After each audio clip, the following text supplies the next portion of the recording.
bats brought the tiny Ebola germs. Too small to see. So small, yet so dangerous. Without realizing, Grandfather rubbed a little blood in his eye. Ebola germs came into his body.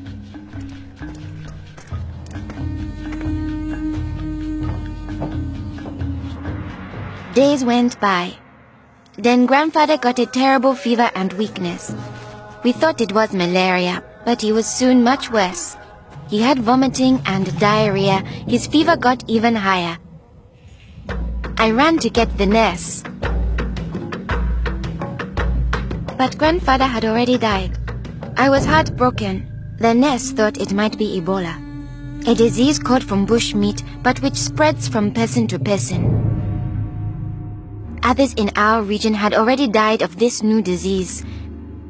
Unless we understood the disease and followed the rules, it could spread further and kill many more people. She explained that Ebola was in the body fluids of someone who was sick or had died of Ebola. Their sweat, tears, mucus, saliva, vomit, diarrhea, urine, breast milk, sexual fluids, and blood. When we touch a sick person's body fluids, the Ebola germs can get into small breaks in our skin or into our eyes, nose, or mouth. The Ebola germs spread into our body and make us sick. When somebody dies of Ebola, that body is much more contagious. No one should ever touch the dead body. The nurse advised us to wash our hands with soap and water right away. She contacted the trained burial team to help us bury Grandfather's body safely. The burial team came. They comforted us and explained what they had to do to protect us. The team wore protective clothing that kept them safe from the dangerous germs.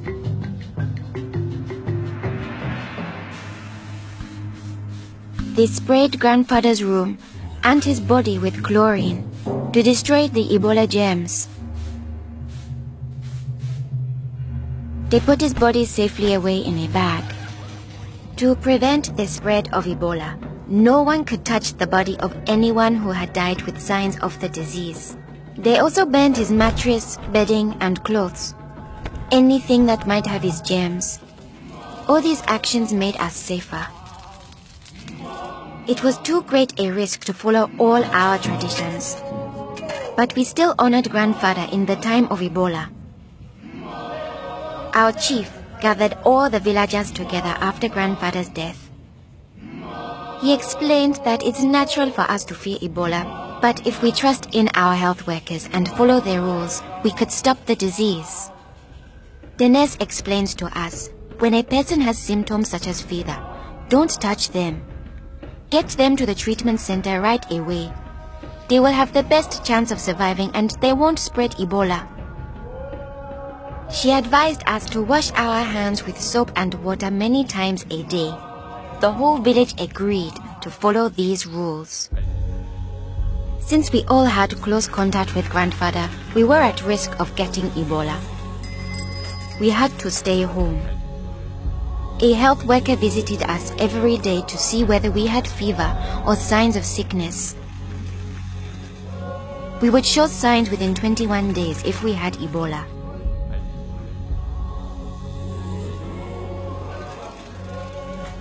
Many days passed, and I thought we would all stay healthy. But one morning, I found my mother burning with fever. I knew I couldn't touch her. She was now contagious. My father came in. He told me he was taking my mother away to our uncle's house in the nearby village. He was afraid to take her to the treatment center, afraid he'd never see her again. I knew I had to stop them. I was young, but I stood up to both of them. I told them if this could be Ebola, she must go to the treatment center right away. We needed to trust in our health workers to save her, save ourselves, and save our village. I saw in their faces that they understood. Running away would only lead to more death and suffering. My mother tested positive for Ebola. They found her a bed. At first, the health workers looked scary, but I knew they wore the suits to protect themselves. And inside, there were normal people like the nurse. They took good care of my mother. They gave her fluids, medicine and food, and helped her body stay strong to fight Ebola. I missed my mother very much, but I could still talk to her on the phone. Sadly, some people in my village didn't survive, but my mother got better day by day. Soon, we were able to see her from a safe distance. One day, the nurse announced that my mother would live. Now we were safe to hug and kiss her. It was a day to celebrate. Our village followed their rules. We trusted our health workers, brought us sick for care right away, called for the safe burial team when one of our people died, and we always wash our hands with soap and water.